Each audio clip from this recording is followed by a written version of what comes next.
whenever you're in a training camp, you not more often than not think like, it's going well, we are pushing ourselves and we're learning and so on. Obviously not get out of group stages is a disappointment. The risks are 60-odd%, is it? Or like that will come out with depression, or like they'll end up bankrupt, or those sort of bits. How can you put yourself or future-proof yourself so that it's prevention rather than cure? I'm very aware that not everyone gets to run out in front of 80,000 people multiple times. It was brilliant. Like, I loved it. I wouldn't. Yeah, it was. There's heaps that go into sacrificing, and that side of it.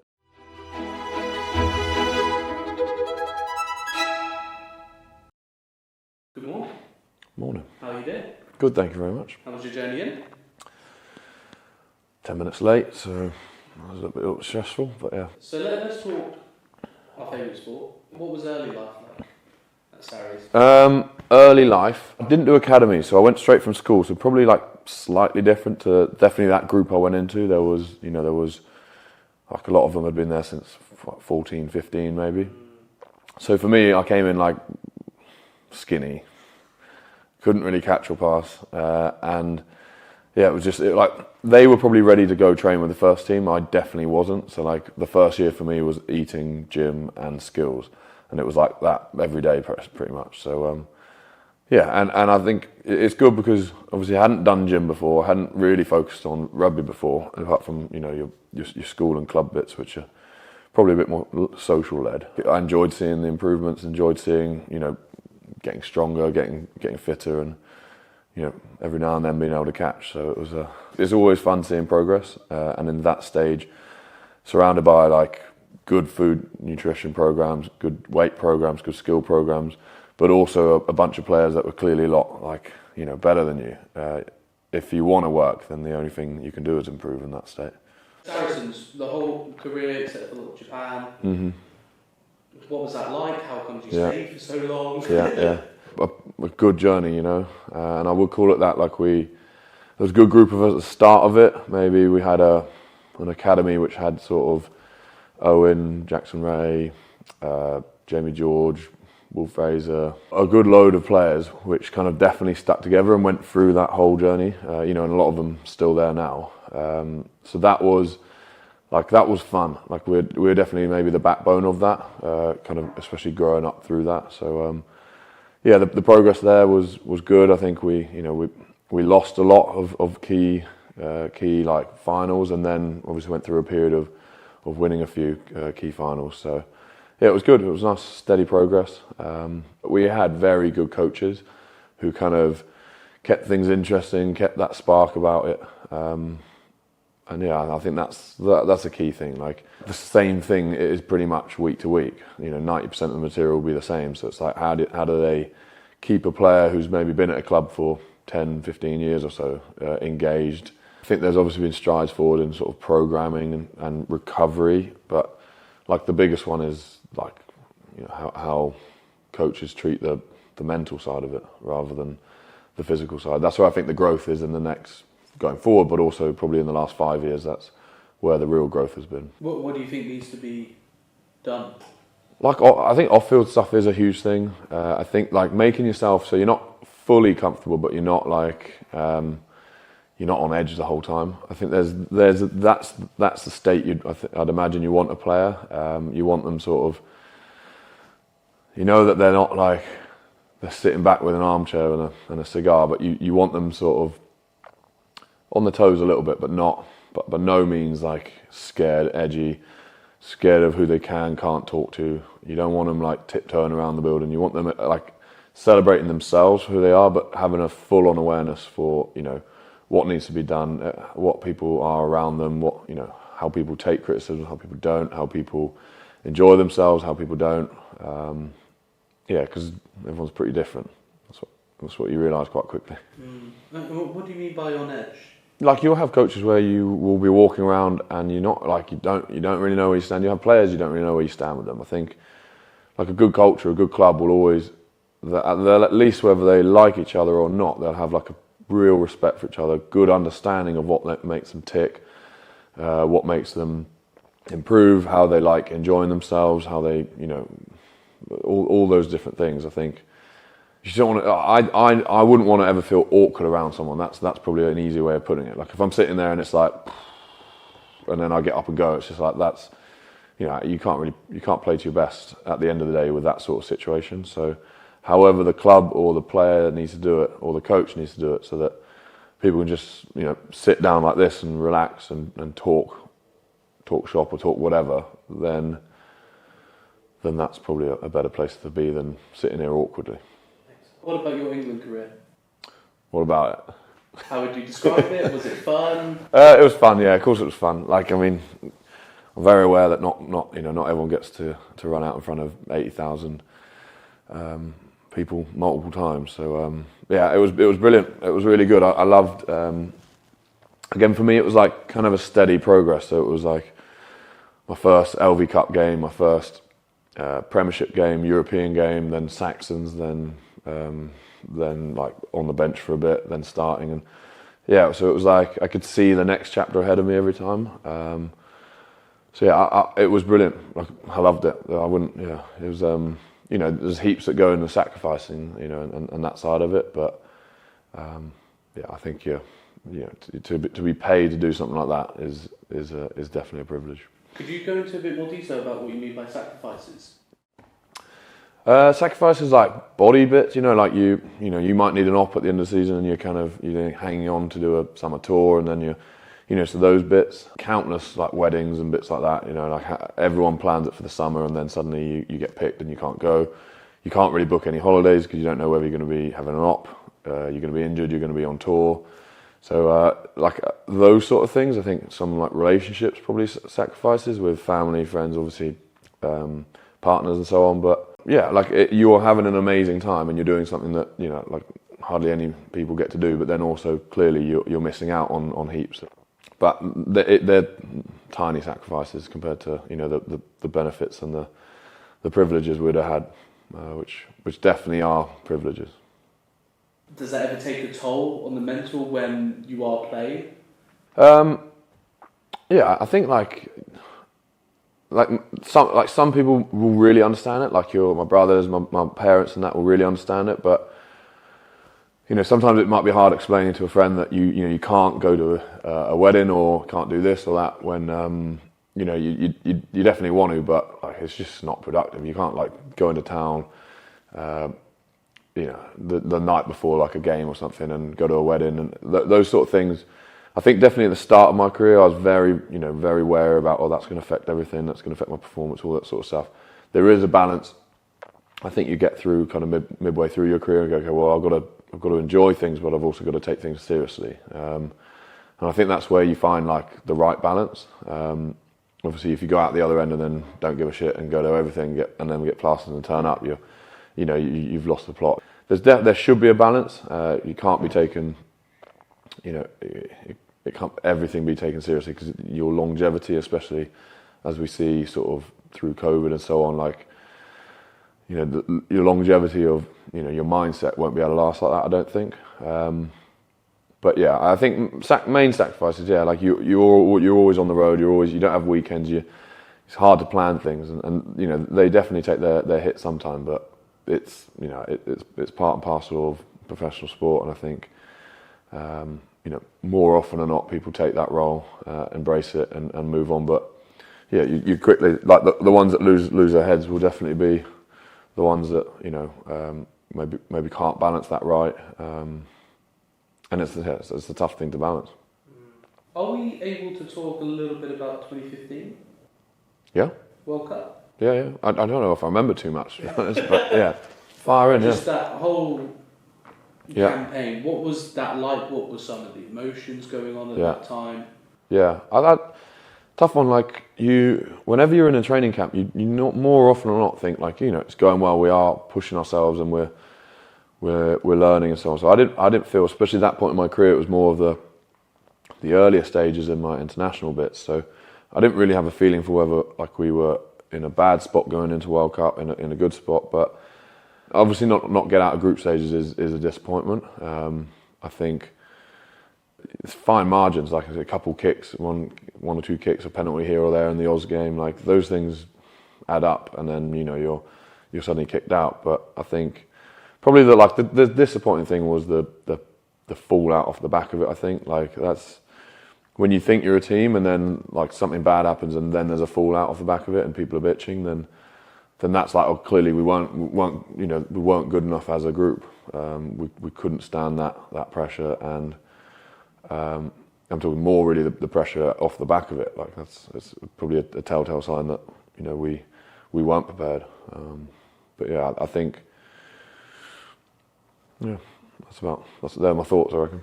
Was that internal bitching or? Well, I mean everything. There were bits that leaked out to media bits and so on. Like that, like shouldn't happen really. Like no one should be talking to people who they know are talking to press, or no one should be talking to press pre, during, and after, unless they are like unless there's it's benefit of the team. Subsequently with the next 4 years, I think with Eddie, like there was no one talking to the press, and it's like it was talked about once at the beginning of that campaign, and it was like, look, keep your mouth shut on team things. If it's going to help the team, talk about it as loud as you can. If it's not going to help the team, then don't talk about it, and because you'll get found out, and that's like, someone will talk about something, and then there's always a trail back, or someone will always open up at some point, and it's just, it's never. If it's not productive, it's never be good for the team. The hangover from losing a game. What sort of tips or tricks or anything that you learned on your way or just discovered? I'd say it'd be pretty standard. It's just a case of review, process, and learn. Like it is that sort of system isn't. You can't really reinvent that. I don't think there has to be a review and a closure point, and then there has to be a learning point from those points. So. Again, to me, it's just down to the coach and how they wrap it up. It's the same stuff over and over, week over week over week over. It's just how the coach like wraps it up and delivers that message, how they inject enthusiasm into it, how they package it. Really, a lot of good coaches will focus on performance rather than result, and I think it makes it a lot easier to then judge and also kind of move on. If performance were crap, then like. You're going to there'll have to be some outcome off the back. If it's good, but you've lost, then there's no lingering thoughts, I don't think. Did you have opportunity to go and play in France? I'd say it was between France or Japan. I thought, right, if I'm going to do something, I'll push the boat out a little bit further than, the channel. I'm sure I would have had a great time in France, but it was phenomenal, like really good Japan. How was it being so tall?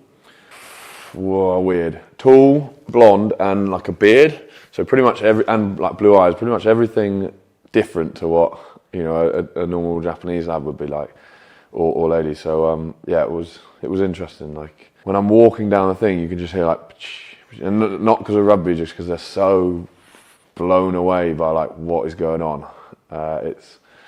Especially if you're walking with a team and you've got maybe 10 foreigners who are all quite tall and like different coloured hairs and so on. Like you can see them just stopping and staring. And how was it like adjusting? Yeah, fine. Yeah, like again, I've been very lucky with or privileged with two very good clubs, the Saracens and Panasonic Wild Knights, who are, they're sort of off field, like looking after you. Making sure that you settled in, they got your car, house, all the general package was phenomenal. And then you get a good amount of time off. You get to meet a load of different people that you'd never meet, maybe in St Albans or Dorking. And yeah, I had an epic time, really good. Any crazy stories or? Mate, ridiculous amounts. But probably off camera bits. There'll be 1,000 times a day I'll be walking around laughing inside my head at something, just because it's just stuff's done very differently.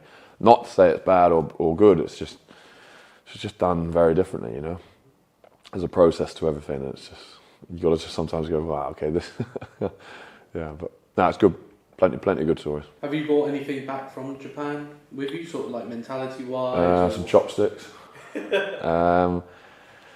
There is like the respect side is. I'd say I would be respectful, but the respect side is quite. It's very eye-opening there. Like if you ask a younger person to do something, they'll do it. So it's interesting looking in on the Japanese side, like, you know, seeing some of the older guys interact with the younger guys and how much respect there is, and literally they'll have to do anything based on the hierarchy, but maybe the social pressure of maybe saying no, I'm not going to do that, would just be way beyond anything they'd want to do. So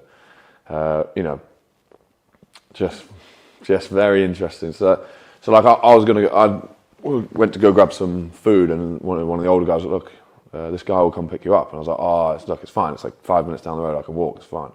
He's like, no, he'll come pick you up. I was like, honestly, it's fine. But then, like, I get a message a bit later on. He's like, oh, look, the guy's actually got to go to physio, so we'll have food tomorrow. I was like, it's 5 minutes. So it's just very, like, I wouldn't call it bullying. There's probably an edge of that side of it, but it's just a hard culture.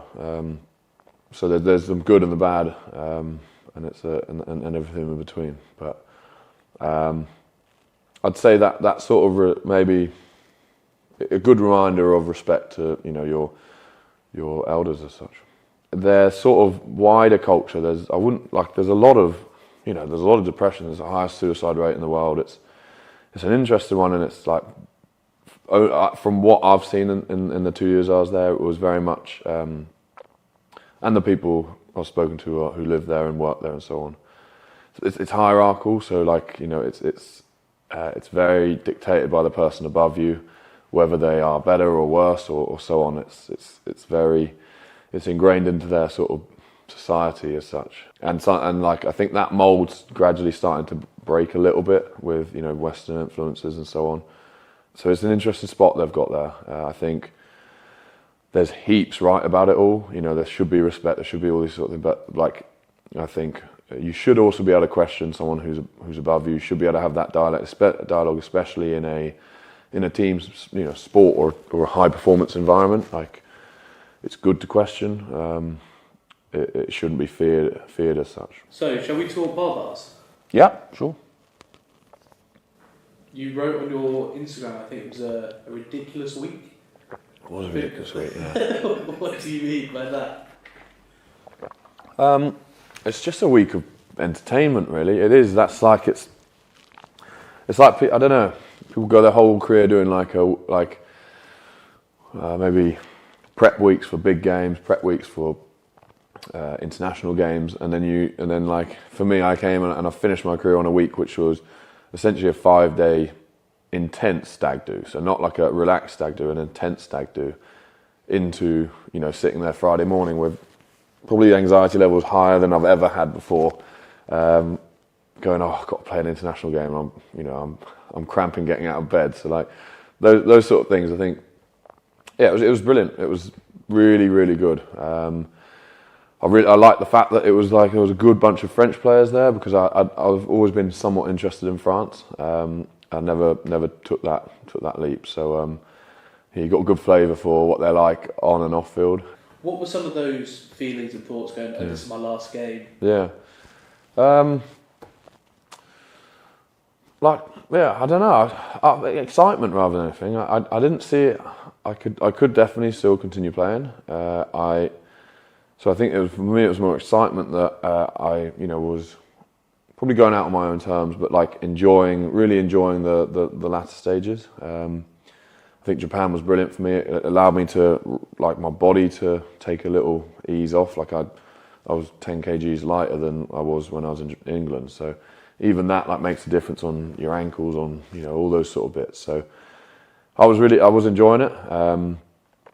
Yeah, and like there's a lot of like your last this, your last that, which, you know, you can embrace. I think I was playing alongside a lad who it was also his last ones, so yeah, that was good, and I wanted to make the most of it. So, you know, we made sure of celebrating, of, you know, having a good time off field as well. And how was that signing out? So after that Marvels game, obviously emotions are high, excitement.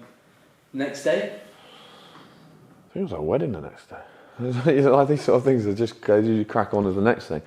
No, look, I'm very lucky to have something off field which I can go into. So it would be a completely different story, I think, if I was like next day I'd be like, oh right, so life starts, type thing. Whereas I definitely sort of started that like 2-3 years ago. So transition has been simple enough. And I think like what when people break up or whatever whenever like sad things happen, you got to keep busy, right? So I think, and you really don't think, like, you think 10 times less about it if you're busy and you're moving bits. So yeah, I think that really was the case. Like I could enjoy it for what it was and everything. But like I said, I'm pretty excited about what I'm doing now. So it hasn't really. It wasn't too much of a hangover, apart from the literal. Yeah. And that transition, was that straight into business? Yeah, FourFive. So myself and Dom, another player, have started a wellness sort of supplements company maybe 3 years ago. So maybe a year before I went to Japan. Yeah, and I like, you start with a little bit, and then you're quite competitive. You start with a little bit more, and by the time you're retired, you're fully, like, for me it was a good time to retire because it kind of, that crossover with business and rugby I thought was an appropriate one where I can save my body a little bit. Those last 2 years are probably hellish on your body. I can take away some of those sacrifices on the weekends, all those sort of bits, but I can also build for future. I think there's someone sent me something a while back. It's like I'll get it all wrong. It's like a sigma curve of something. I won't be able to tell you what it is, but it's almost like when you're still going, you're still going all right. You just want to start the next thing, which will dip, but then at least you're building. So obviously I didn't take it in too well because I can't remember what it's called, but that stuck with me a bit in terms of, right, we'll just leave the party just a little bit early, and start something which you can progress to. Then, like, you don't really want to go up and then down and then start from the down and then go up, was my opinion. It's not really too technical, that, sorry. Would you say that's kind of your mindset of, yeah, let's go with the curve? I'd be pretty practical thinking. I could probably see when the right time's to do something, over like just going, right, well, let's get that money, or let's get that like extra 5 caps to make it 50, or what, like those sort of things. That they're niceties, but they're not like, you don't have to do them just because they are milestones, or like a lot of people go, oh, why don't you play to 50 caps? I was like, well, there's nothing wrong with 45 type thing. Like, it's just another 5 caps. That sounds like the value of a cap. I've misrepresented it. It's unbelievably like privilege and stuff, but it's just a number. And I think getting your ducks aligned is probably a lot more important. When was the last time you cried? Probably bar bars.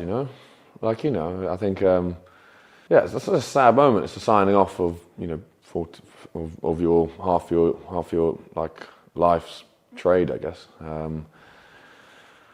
Yeah, I think that's those sort of things. I think with just such a build up of like I'd say emotion, but like feelings based on it's been your last type thing, and you're with the thumb and everything. I thought maybe I might not be able to play that. So yeah, probably after a few pints at the end of the bar bars. Do you share your feelings often with people?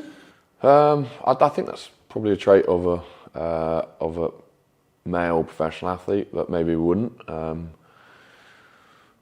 I don't think I would, but my father definitely would. It's all. I think it's probably all wrapped up in that as well. He's like an amazing man, but I wouldn't say he's a role model for sharing emotions. I'll put it that way.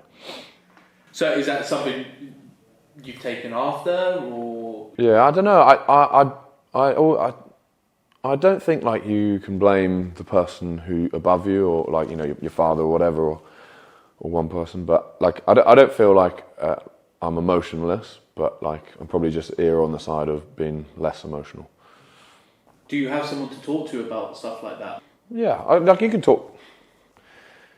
I think there's always people to talk to. It's just whether you want to go and talk. So I think the big challenge is encouraging people to go and talk. That's what it'd be. I think there is enough people to talk to, and like I've got a good sense of, if I wanted to or needed to talk to someone about something, I'd know who I would, or who I could, and who I would. I'd know that if I was probably in a bit more if I felt out my depth then, or I didn't want to talk to friends and family, I know there'd be certain people who I could definitely talk to in terms of therapists or bits like that. So I think there's been a stage where maybe it wasn't like that. I think now there is it's quite obvious of who you can talk to. I think that's my belief. Yeah. What would you suggest to like a mate or a family member who kind of came to you feeling really, really down? You didn't really know what to do. What would you suggest? Like I asked a lot of players when previous to retiring, sort of a few months back, saying like, what do you need to get in place so that you don't get depressed? So I'd probably echo what they'd say, which was exercise, which you're probably doing if you're a professional athlete, and like surrounding yourself with, whether it's like where you live or whether like it's your setup, like surround yourself with decent enough people. But yeah, I'd probably stand by the bit of they'd know where to go. It's just encouraging to talk. It's like, yeah, that's probably the harder bit. Yeah. You said you spoke to some older players who had retired about how to not be depressed. Is that out of fear of being depressed? It's my practical mindset of like planning and not trying to, because the risks are 60-odd%, is it? Or like that will come out with depression, or like they'll end up bankrupt or divorce, like those sort of bits. So for me, it's just like, all right, well, if this is a game, then let's try and like play the odds. And I think it is as simple as that sometimes. Like, how can you put yourself or future-proof yourself so that it's prevention rather than cure? And I think that takes a bit of process of thinking forward and sort of planning. So for me, it's like making sure that I've got something to go into. It's making sure that, like I said, I've moved to a place where there's 11 or so ex or current players. Like, there's always going to be someone I can hang out with or do something. And then I'm doing lots of different types of exercise that I'd never have done before. So I've got my mind entertained with, hot yoga or whatever it is, something that is different to, I haven't done weights in 3 months now. So it's I can do different stuff, which is also entertaining. Yeah, it is a bit of like fear of like, it's just a fear of the understanding that I know there's a group, such a big group of players that will end up like that. So it's just how can I, position myself so that I don't. And I know there's always going to be like times where you're sad or you're happy and that, but you just don't. I wouldn't want to get to the point where I'm like low. It sounds like you've got a good balance again between living in the moment, but then also planning for the future. Do you ever live in the past? Like what? Like get hung up about losing a World Cup final? Yeah, or go back to old. Not heaps, I'd say. Yeah, not heaps. So you keep yourself busy enough. There's no real like point to look back. I think it is important, and I think maybe I still haven't really done it, is reflect on like, what achievements I have done in rugby. I think because I am living quite a fast-paced sort of life at the moment, it's probably to like sit down and properly, I think the barbars for me was a little bit of a roundup of that. But yeah, I think you normally do that maybe on like a testimony or something like that side of it. So I probably need to like reflect a little bit more sometimes and give myself a bit more credit. But yeah, I think with business, it's like you I'd say especially owning your own business, like you wake up and it is like the first thing you think of, and it's like you go to bed, you go, oh God, I've got to do that, and then you forget, so I think it is like pretty constant. Like you can let it get 24/7, whereas rugby, you can sit and stew on training and you can watch it, but ultimately, like once you've done like your analysis, there's your body's tired, you are tired, you need to switch off, and there's heaps of time off as well, like in the day, in the off days, in the mornings, during in between sessions. There's a lot of downtime, so you've got that time to like process and relax. Do you have any tips on working on mental fitness? I think I did like a 12 or 18 month sort of like my plan of what I'd like to see. I think that's well worth it. So it's like some part of movement of like planning forward and just getting, okay, well, if I'm in this sort of area at this sort of point, then like I'm in an all right space. I think that for like your mindset of like allowing yourself to pin yourself to something is very productive. Obviously, like you got to be flexible in that as well.